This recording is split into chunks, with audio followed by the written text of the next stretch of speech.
Hi, everybody. Thank you for joining me today.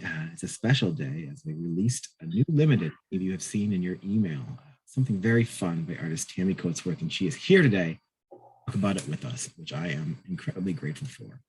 I'm going to take over your screen and hopefully be in the right position on my robot here, my PowerPoint. Doot, doot, doot, and zippity doodah, we are in business. So here we go. And Tami will be taking over your screen shortly too. So let's share screen and screen 3. Okay. Little housekeeping first, our upcoming exhibition in Florida. Many of you have heard about this already. We're getting the details together. We're partnering with the Ringling College of Art and Design, which should be absolutely incredible, which is our first time doing it. They have an amazing sound stage we're renting, and it will allow us a great space on site and a whole bunch of new events that have yet to be experienced. These are the dates, end of January. Plan on joining me because I look forward to seeing you there. Again, we're sending postcards out in the mail next week just so you can stack them to your fridge and always stare at it until you're coming to see me. And the 50th is still on display. We just had some people come in. We just sold some work this morning. I was quickly wrapping up a Bertolini before I jump back in the Zoom. So I'm grateful for that fact that people are still coming to see this show. It is an incredible experience. So Tami's here, and her exhibition, her piece First Love for Limited has been released. I first discovered her work in Jim Della's book that he sent me. Thank you, Jim, for sending it to me, called Glass 3. The book is no longer available, but it has this whole collection in there. If you have a chance to come by the gallery, I'll show you mine. And on page 297 of going through this amazing collection, I just saw this little hard house made out of glass, and it really caught my eye. And we ended up inviting her to the, I believe it was the Pop and Lock exhibition. First, yeah, thank you. And got to work live in person. And she sent in some really exciting crayons. And we have sold the centerpiece. We have the other 2 available, but it was a lot of fun to see this kind of work in a playful manner.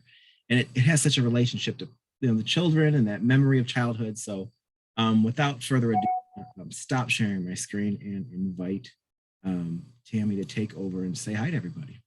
Hi, everybody. Well, first of all, thank you so much for giving me a little bit of your time this morning, and I really appreciate it. I'm incredibly honored, and I feel very humble to be part of such a fantastic glass legacy. Really, Habatat is like the premier gallery that everybody in the glass world wants to be part of. So I am just so thrilled and honored to be part of it. So thank you so much, Erin. I really appreciate it. And it's nice to meet everybody in person or kind of in person. So that's really, it's a thrill. Like, this is the best thing for an artist, is to be able to meet the collectors and the people who have such a passion for art, the same passion that I have. So it's amazing. I love this. So I'm a little rusty. This is kind of my first Zoom meeting. So if I hope you'll forgive me if I stumble or if there's technical glitches. I hope not. But there will be none. I predict it. We have practiced from day one. We did practice. Magical power. But go ahead and take over our screen and start sharing what you're looking at. All right. So this is. Let me get going here. All right. So can you see that, Erin? Is everything? Not yet. You have to select which screen you want to share. Probably click share. Share screen. I'm messing up already. No worries. Keep trying. We'll get to it in a second. You did it so great. It goes. Something's happened. Perfect. Okay. So there. How about that? We are good. Okay. Wonderful. Yay. So I am Tamara Coastworth, and I was born an artist, and everybody is, right? Everybody's born an artist. So actually, I grew up in an artistic household. My mom did a lot of watercolor paintings, and my grandfather did some woodworking. And I was born in Boulder, Colorado, which was, at the time, it was kind of like the hippie capital of the United States in the 60s. And so there was a lot of creative people in the area, and my parents were kind of, they weren't exactly hippies, but they were definitely influenced by the Colorado vibe, I guess, So anyway, I started out doing glass work because my husband and I bought a house, and this was in like the 80s. And the big thing then was the stained glass in the kitchen cabinets. So I took a stained glass class, and it was so much fun, and I enjoyed it so much. And I was just so completely mesmerized by working with glass that I never did finish my kitchen cabinets.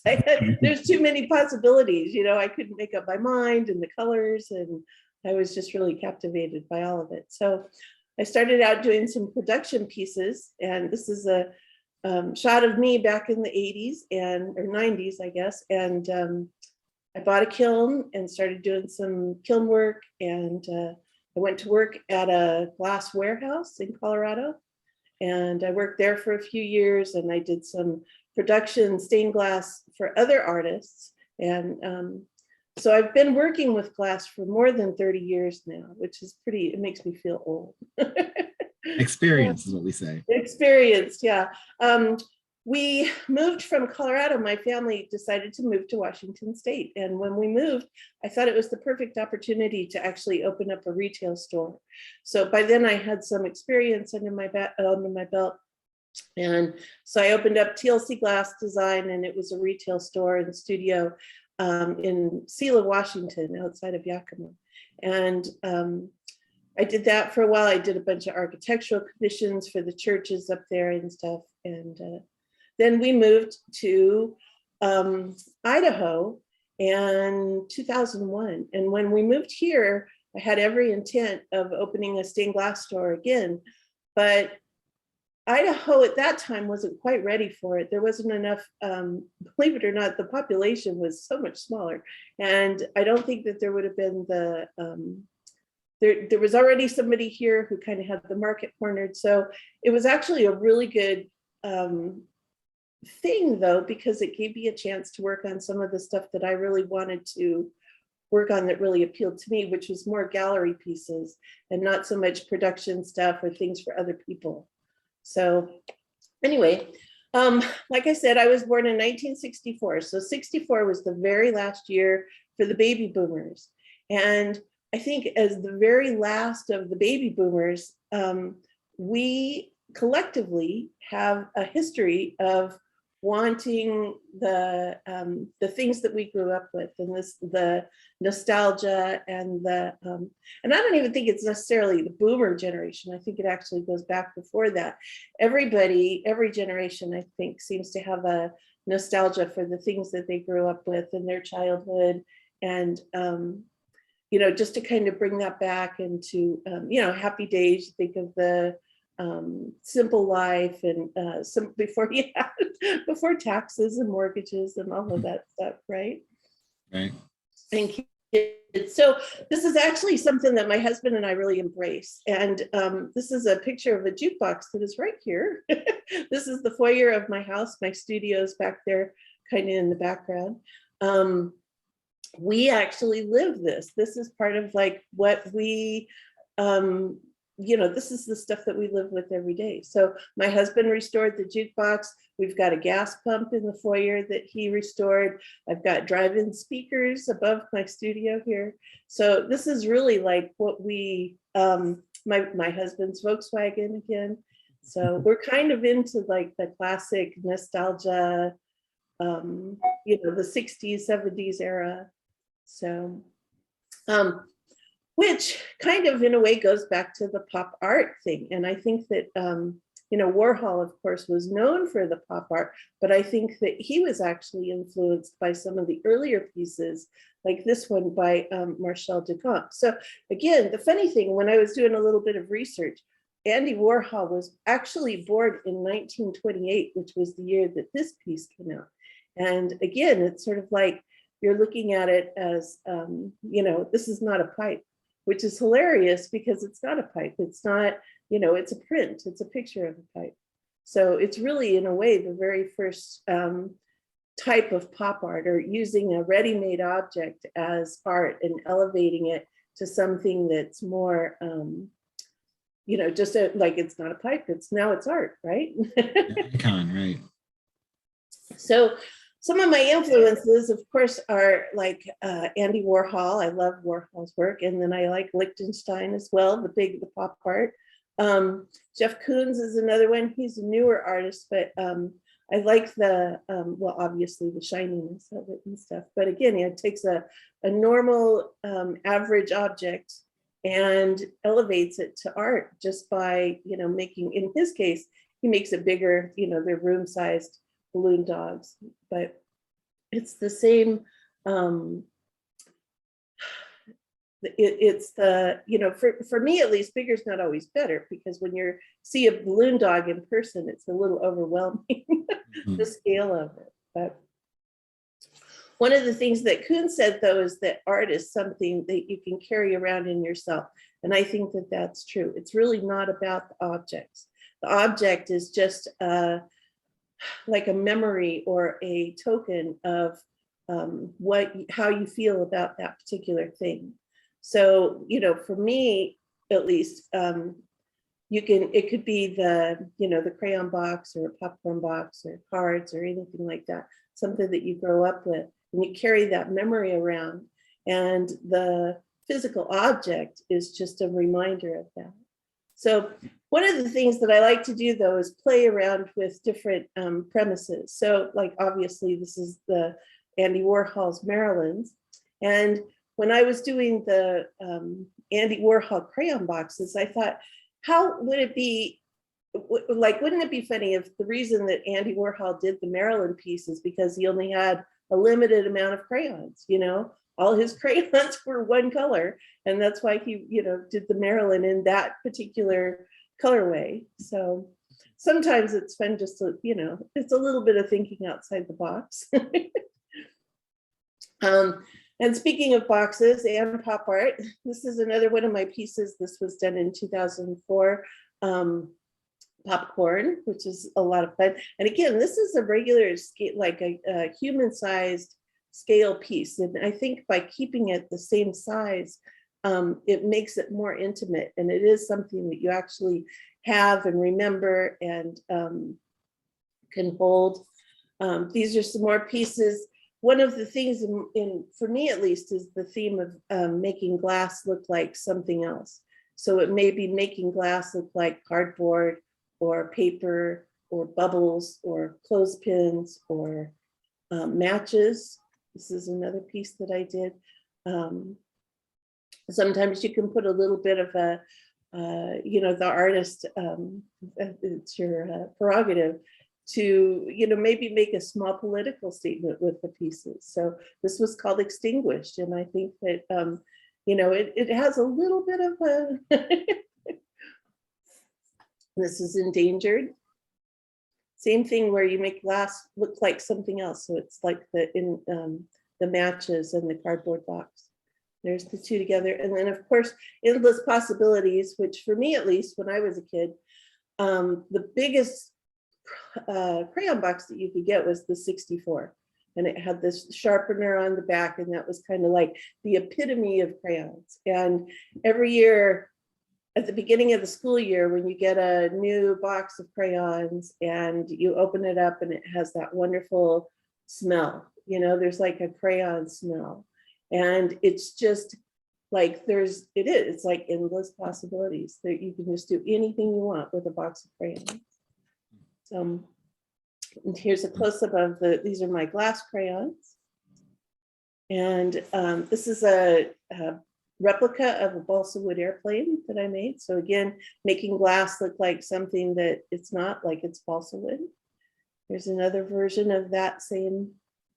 And then this is Paper Doll. So again, taking things from my childhood and recreating it in glass. And I think that for me, by recreating it in glass, it gives it permanence, and something that would actually be like disposable, like a paper doll that you probably don't have around anymore from your childhood. But by making it in glass, it's still fragile. In fact, maybe more fragile, but it elevates the piece to art status instead of just a piece of paper. Now it's high art, hopefully. There's people who would argue and say glass is full of crap, but for me at least, I try and make mostly high art. There's a close-up of her, and her clothes were all interchangeable. It was so much fun. This is another piece I made. This is again on the popcorn theme.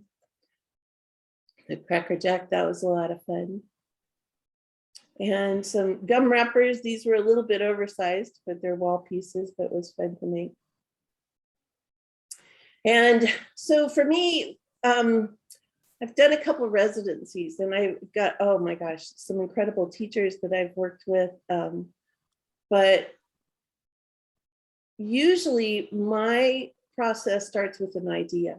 So I see popcorn and I want to know how to make it in popcorn, and then I'll take a class, and sometimes it'll take a year or two before I've mastered it enough to actually have it match the vision in my head.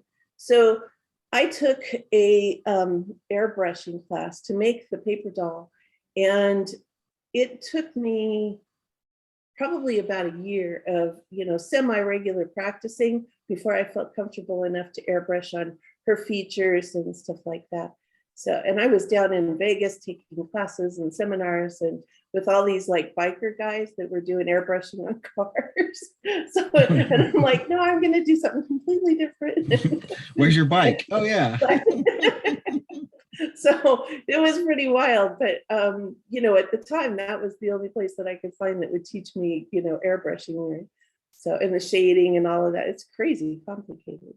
But anyway, so with the crayon boxes, I can get into a little bit of the technique here. So for the crayon boxes, what I do is I take yellow glass and then I airbrush on green enamel.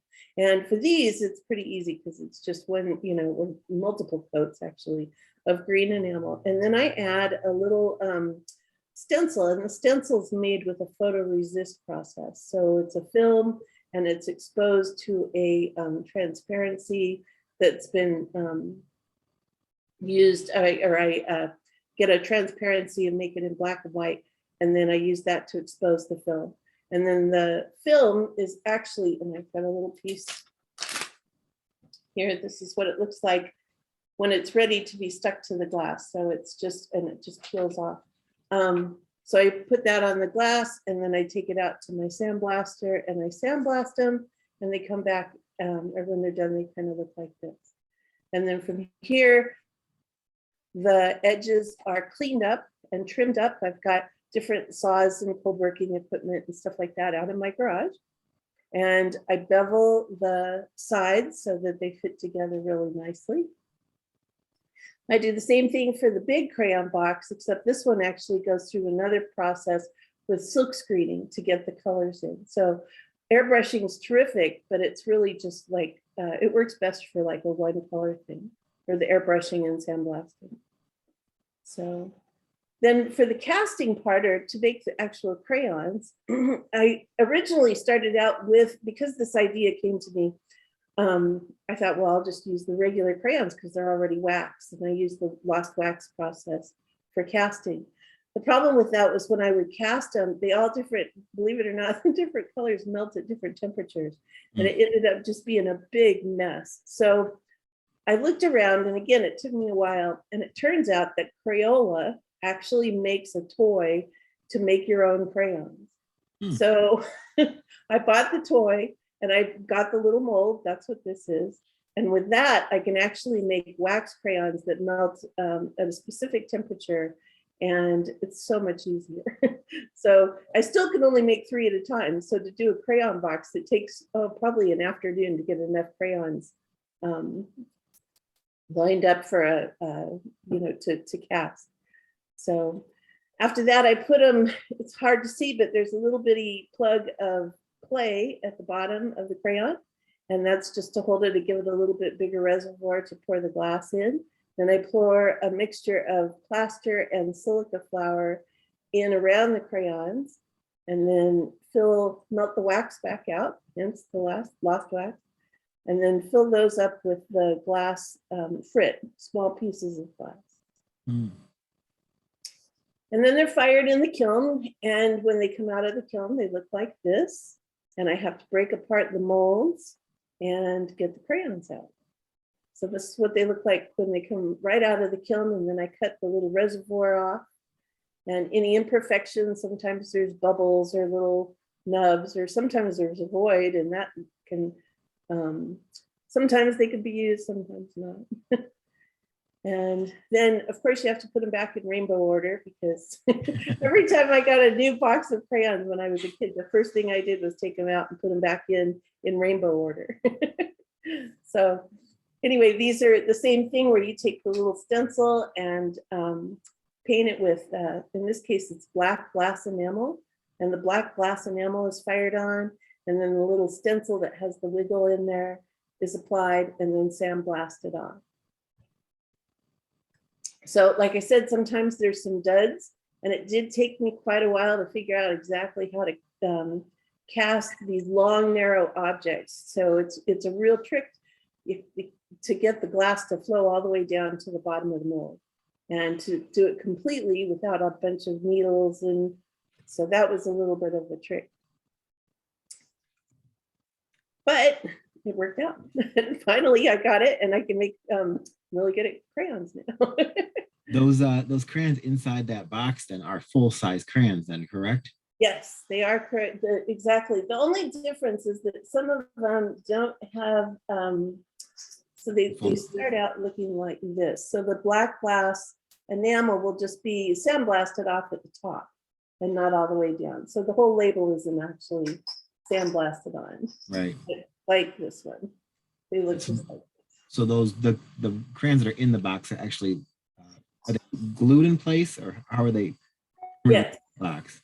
Yes, they're glued in place mostly for safety, because it is glass, and anytime you get glass on glass, there's a chance for it to crack or break or scratch or anything like that. So mostly they're in there, and they're secured in the box so that they don't move around and wiggle. But everybody likes to play with them though, so that's why I like to give some extras that are loose, and that way you can pick them up. And it's amazing how many people say, "Oh, that can't be glass," which is I love that. It's an incredible compliment. So I like these things. And it keeps them in your order, so us as children can't mess them up. Yeah, there's that too. I keep going in my head. I keep thinking I need to make one that really does go in rainbow order, because that was my preference growing up. But it's tough. So some variations on the same theme. This is one I'd really like to revisit, maybe in the bigger size, in like the 64 box size, because I think that there's something real ethereal about a clear crayon box, and or like almost like having all white crayons, Someone asked a question, if I could jump in before you jump into silkscreen. Yes. So the colors outside on the crayon box are airbrushed and silkscreen on. They are not baked on with heat. Yes, they are baked on with heat. So it's airbrushed on with the glass enamel, and then the glass enamel is fired in the kiln.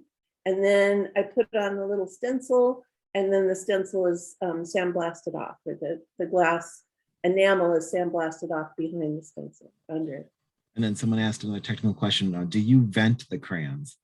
Do I? Yes, absolutely, I do. So when after that point where the wax is melted out of the mold, I take this is crazy. I take a little bitty wire and I poke it down into the mold all the way through to the bottom. And that way it gives the glass a chance to go all the way through and to pull all the way down to the bottom of the mold. Otherwise, it just never, I tried all different combinations of heat and time and everything, and it just didn't want to fill correctly. So by poking a wire down through the mold, because it's so skinny, you couldn't attach anything. So, thank you. Yeah, so anyway, again, this is the variation on the theme. And then for the bigger crayon box, again, I go more into the silk screening. This is the popcorn box, but it's the same process. So I start out with white glass, and then I cut it to shape. I've got a bandsaw out there. And then this is a better picture of the silks, or the transparency. So I get the real image is, or the upper image is a real popcorn box, a cardboard one. And I tweak that sometimes in Photoshop. Sometimes it's good enough I can just use it as is. But I'll take the image and have a transparency made. That's the lower piece there. And then I use that as the negative when I expose the film.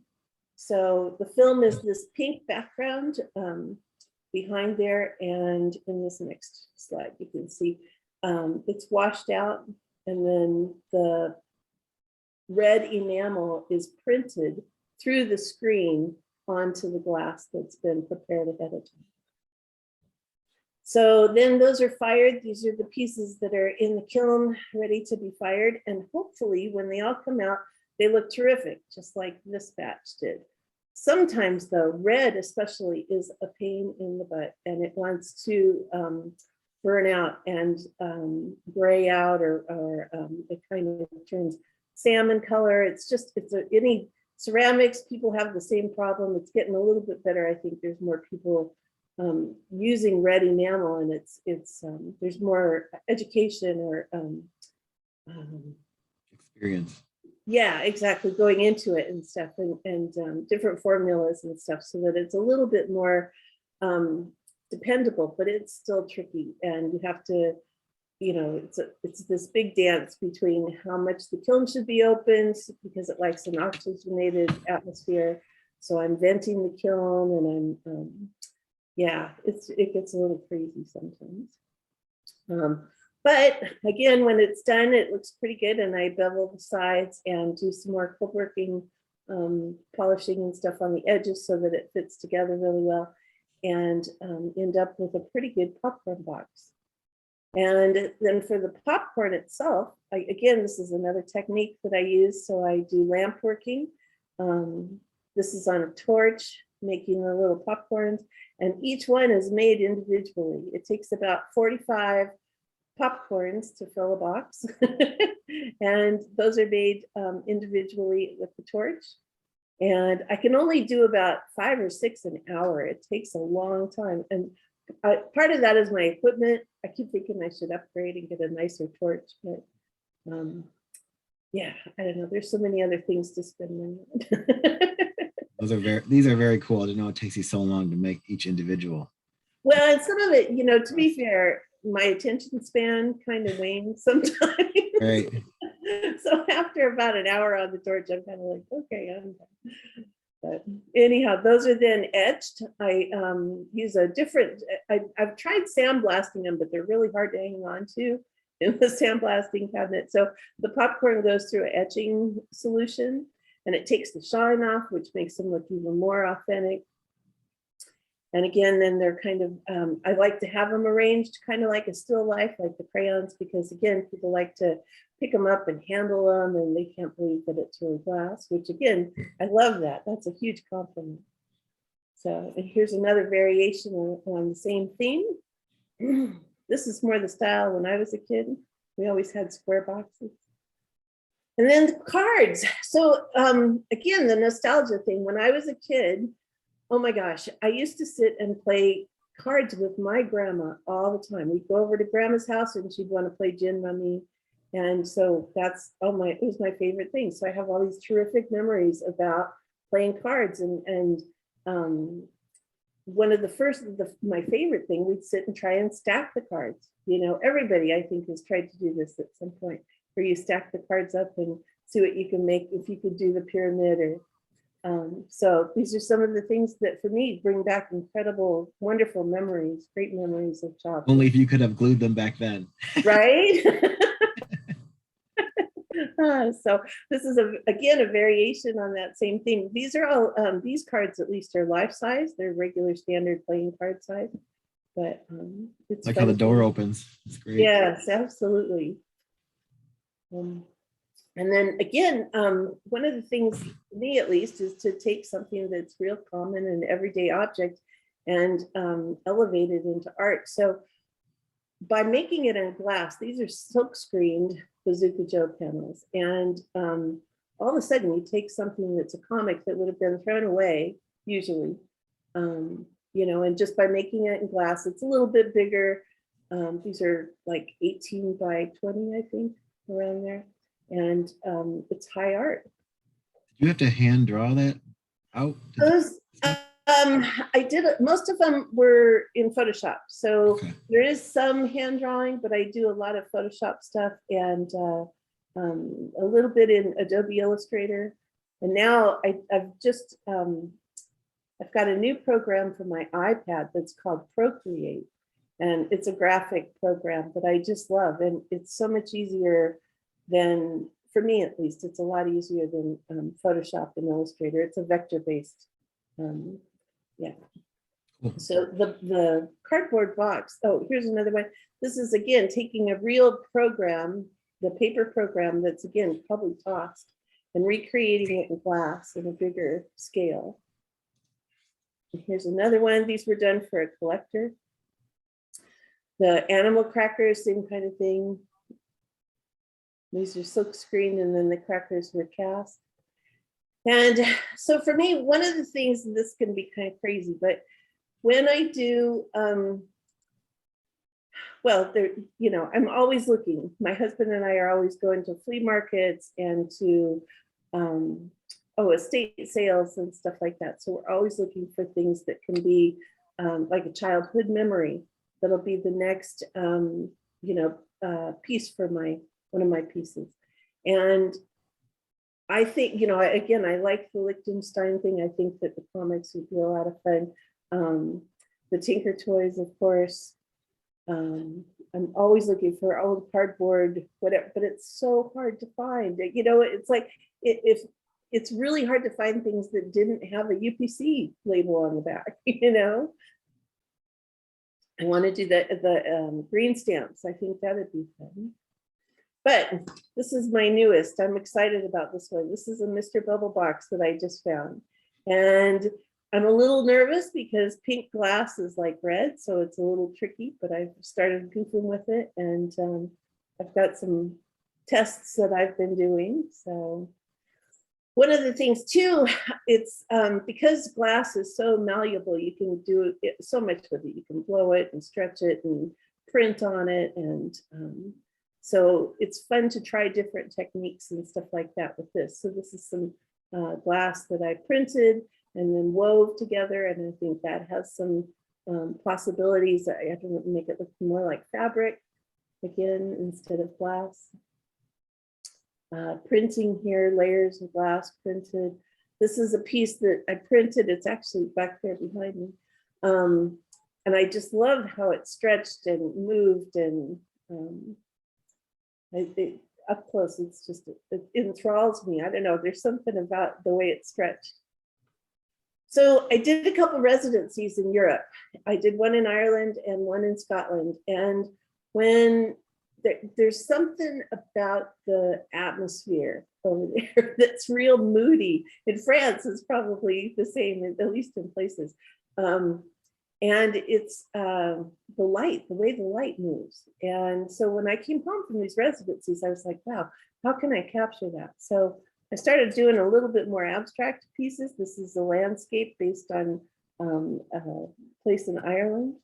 And when you look at it on the side, you can see all these subtle reflections and the gradations of the light.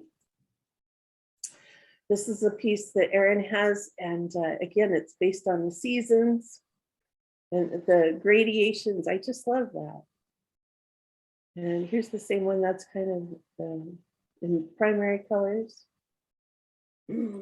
Sometimes too, it's nice to take something that's real, like and like it's nature made, and try and interpret that in glass. So this is up in northern Idaho, and I made this piece based on that photograph. And again, it's behind me. And up close, again, it's like the way the glass moves, and the bubbles, you know, the reflections and refractions. And all of that brings me back to this piece. So that's kind of my history and my background, but this is the piece that's available through Habatat right now. The Crayon Box itself is made, like I just explained. The paper box, excuse me, is here. And this is the piece, I actually made it using Procreate, and I took an artist, her name is Cynthia Armine, and she was very popular in the 60s and the 70s illustration. And I'm sure I've seen her work in the Highlights magazines. Remember when you were a kid You went to the doctor's office and there's always like highlights magazines. They probably had every germ on them from every kid. They still sell them. My kids get them. Oh. So anyway, when I saw her work, when I was looking to make a special way to package the Habatat crayon, I saw her work and I thought, boy, that's perfect, because that again kind of epitomizes the 60s and the 70s when I was growing up. So I took her work as inspiration and I did it in Procreate, which is so crazy to go from, you know, the 60s when everything was hand drawn, and now you can just recreate it digitally and have it printed at, you know, the UPS store. And so anyway, so if all of the Habatat crayons will be packaged in a authentic school box. I don't think Cynthia ever made real school boxes, but she did do posters for libraries and, like I said, the highlights magazines and stuff. So, and yeah, that's pretty much it. All right, So, great. Well, thank you, that's Tami, for joining us today. Go ahead and stop sharing your screen. I'm going to take over. Yeah, I can take over anyway. Let me see. This is where's my cursor? really interesting stuff, because I'm really excited about the techniques and styles and the history now, getting a grasp on how you work and, you know, the message behind it. I think it's just incredible, as somebody else mentioned. So if you hope you can see my screen now, this is the Tami Coatsworth piece available on the limited site. We sold a couple already, so we're excited about that. And I have one here next to me, mine, where I can't really see it in the darkness in my background, but it is a beautiful piece. And it's very playful and fun. And we made a great video, which you may have seen in the newsletter, but I'm going to show it anyway right here, that Andrew here at the gallery put together, if it loads, which is quite great. If the sound's working or not. Let me see. Share sound. Take it back in.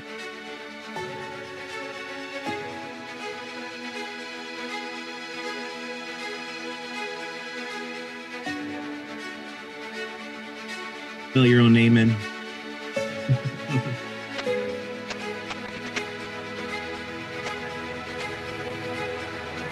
The artwork.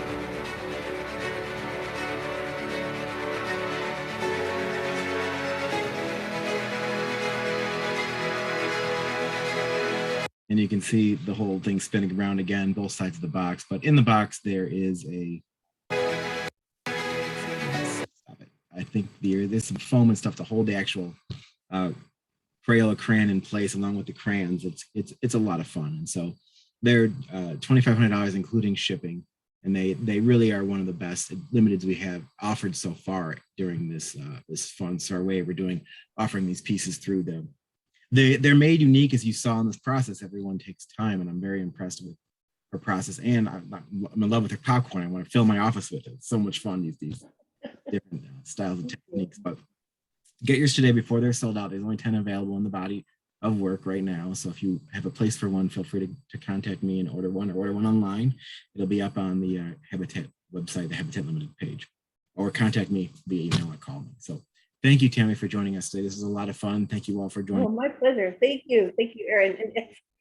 And if you ever get to Idaho, anybody, come to the studio. I'd love to meet you all in person. So yeah, that'd be a lot of fun. Someday we'll get around to getting out there for sure. And times are better for sure. But thank you for joining me. If you have any questions at all, I look forward to seeing you all again next week. We're getting through the months here before we start.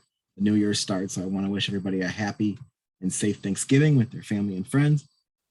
And look forward to seeing you Zooming again here soon. But thank you, Tami. Thank you, everybody. Have a great holiday. Have a great Saturday.